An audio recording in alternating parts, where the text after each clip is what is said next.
So this is where you get to be really creative with your design of your fox. So you're gonna look at the handout on page 14 in the slideshow, and it's gonna give you some inspiration of different folk art patterns and elements, and you could even manipulate them and change them to make them your own. You don't have to stay exactly with the ones that are in the example. But you're gonna choose where you wanna place everything, and you're gonna choose your own ideas. You can decorate your fox however you want. You don't have to copy any of my ideas.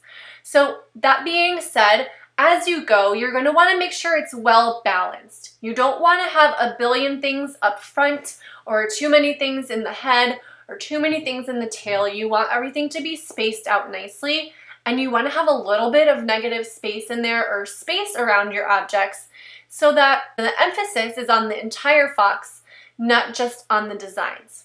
Pay close attention to the direction that the fox's body is shaped in.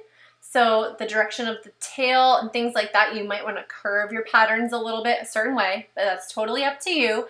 And the only other thing I was going to say is I didn't add any patterns in the white space around the eyes. I think that really helped keep the fox look like a fox.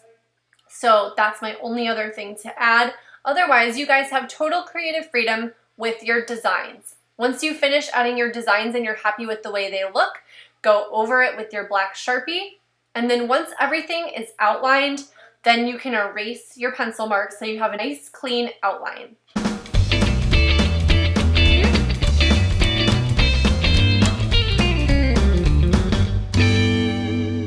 Now you're going to use your Sharpie and you're going to identify which sections you want to color in black and which things you're going to leave white.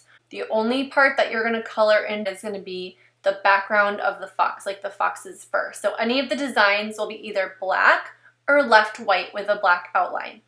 As you're going through it, think about which things you want to be black and white so that you can create that visual balance. You don't want a whole bunch of black things in one area and then a whole bunch of white things in one area. You want it evenly spaced so that the emphasis is really on the entire fox. So by creating balance on the fox, then the whole fox stands out itself. One other thing I want to add is where the eyes are, where that's white, you don't want to add any color and you don't want to add any designs because that's going to help keep it looking like a fox. If you decide while you're doing this step that you want to add any extra elements that you feel like it needs something, you can add that. You can use your pencil and then trace in Sharpie just like we did in the beginning of step 2. If you don't have a black Sharpie or permanent marker, you're actually going to leave the outlining step and the black and white kind of coloring in and not coloring in step until the very, very end. So you're going to go ahead and add your background pattern and add your fur color and your little color element to the background. And then you'll do this step at the very, very end. So it's going to be kind of flip-flopped. So that's only if you don't have a Sharpie. So if you do have a Sharpie, do it just like I'm doing it in the video. If you don't have a Sharpie, just leave your outlines in pencil and then go on to step 3, which is the coloring part, and then you'll add this step at the very end. So I kind of flip-flopped this, so I already did my background coloring, but I wanted to show you how to do the pattern. So you can color your fox in first, or you can do the pattern first and do your coloring all at once.